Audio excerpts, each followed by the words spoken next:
वंदे मातरम कर्मचारी साथियों, जैसा कि आपको पता है फरवरी माह की जो सैलरी बिल वगैरह है वो सारे IFMS 3.0 से बनेंगे और इस संबंध में मैंने अलग अलग वीडियो में डिटेल में इसके बारे में जानकारी दी थी। कल के वीडियो में मैंने काफ़ी जो ऑप्शंस शुरू हो गए हैं IFMS 3.0 में DDO लॉगिन पे, उनके बारे में जानकारी दी थी। आज बात करेंगे एक महत्वपूर्ण अपडेट की। एक निर्देश आया हुआ है IFMS 3.0 पर डाटा वेरीफाई के संबंध में।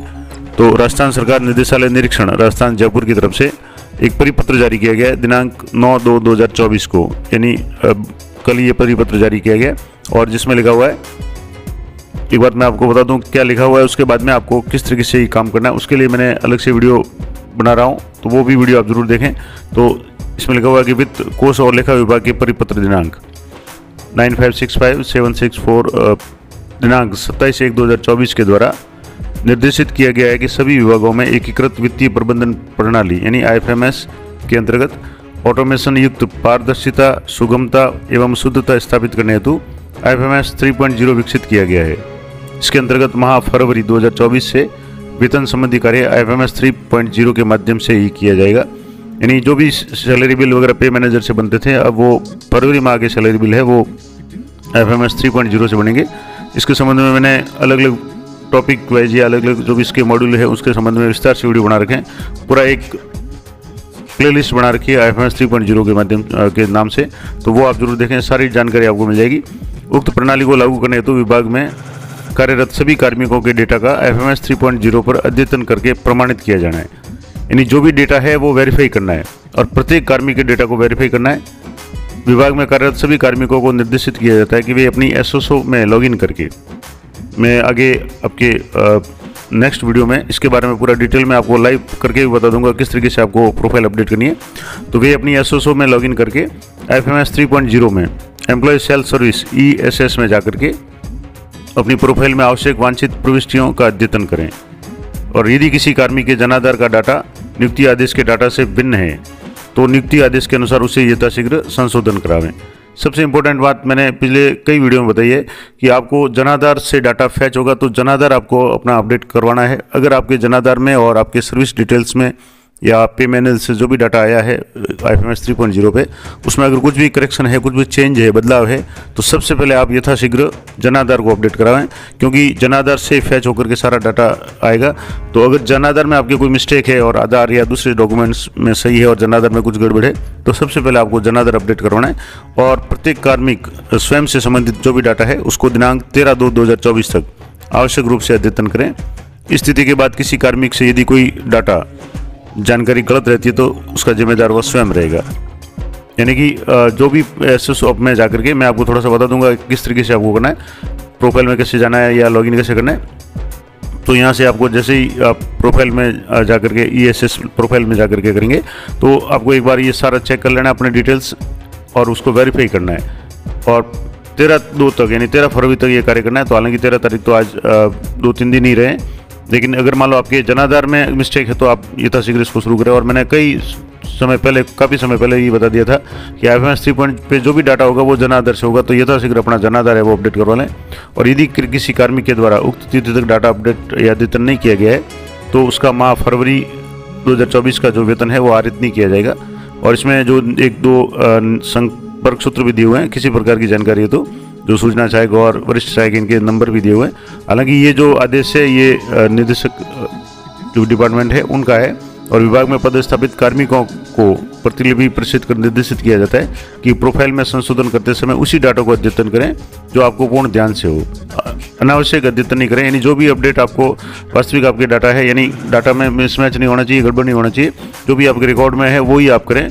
अब ये जो आदेश है मैं आपको बता दूं कि ये राजस्थान सरकार निदेशालय निरीक्षण की तरफ से है। अब शिक्षा विभाग से संबंधित या अन्य विभागों से संबंधित आदेश है वो यथाशीघ्र बहुत जल्दी आ जाएंगे। तो ये आप इस आदेश को देखकर भी अपना जो भी काम है वो शुरू कर सकते हैं या एक बार इसको चेक कर सकते हैं कि कहीं आपके डाटा में या जनाधार के डाटा में कहीं कोई मिसमैच तो नहीं है। अगर है तो आप अभी से सतर्क हो जाएं और यथाशीघ्र अपना जनाधार है उसको अपडेट करवा लें। और किस तरीके से ये देखना है तो मैं थोड़ा सा आपको एक बार एम्प्लॉय अपनी डिटेल्स किस तरीके से चेक करेगा। तो यहाँ से जैसे IFMS 3.0 पे आपको लॉगिन करना है, तो यहाँ से जैसे मेन साइट है इसकी, यहाँ से या तो एक तरीका तो यहाँ है कि यहाँ से IFMS 3.0 पे क्लिक करें। दूसरा तरीका है कि आपको यहाँ जो भी SSO आपकी है, SSO में जा करके आपको लॉगिन करके आपको होना है। तो मैं जैसे यहाँ से जैसे मान लो SSO अगर आप करना चाहें, SSO से लॉगिन करना चाहें तो मैं SSO पे करके बता देता हूँ। यहाँ से जैसे आप SSO पे जाएंगे तो इस तरीके से आपके सामने जो SSO लॉगिन है वो आपकी खुल जाएगी। और SSO में जाने के बाद में आपको FMS 3.0 सर्च करना है। अगर आपने एक बार सर्च किया हुआ है तो ऑटोमेटिक आ जाएगा, नहीं है तो आपको एक बार सर्च करना है। मैं यहाँ से आपको अपनी जो भी ID है वो आपको इंटर करके बता देता हूँ। तो यहाँ से आप देख लें एक बार, थोड़ा सा इसको, तो यहाँ से आपको अपनी जो भी एम्प्लॉय ID SSO है वो लॉगिन कर लेना है, एम्प्लॉय ID और पासवर्ड डाल करके कैप्चा कोड एंटर करने के बाद में।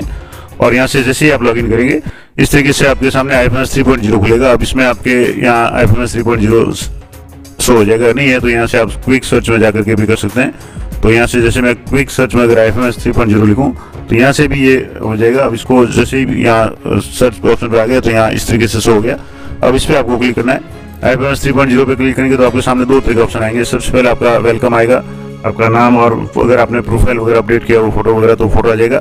अब यहाँ आपके सामने दो ऑप्शन है, वर्क स्पेस और एम्प्लॉय ESS। अब यहाँ जो आदेश था मैं आपको बता दूँ, इस आदेश में जो दिया हुआ था कि एम्प्लॉय सेल्फ सर्विस ESS में जाकर के अपनी प्रोफाइल अपडेट करनी है। तो यहाँ से जैसे ये SSO में गए और यहाँ से ESS इस पे जाना है और यहाँ से आपको क्लिक करना है। और यहाँ क्लिक करने के बाद में आपके जो भी प्रोफाइल का ऑप्शन है वो अभी खुलेगा और यहाँ से आपको प्रोफाइल अपडेट करनी है। अगर यहाँ से नहीं होता है तो मैं आपको अगली वीडियो में DDO लॉगिन से बता दूंगा किस तरीके से प्रोफाइल अपडेट करनी है।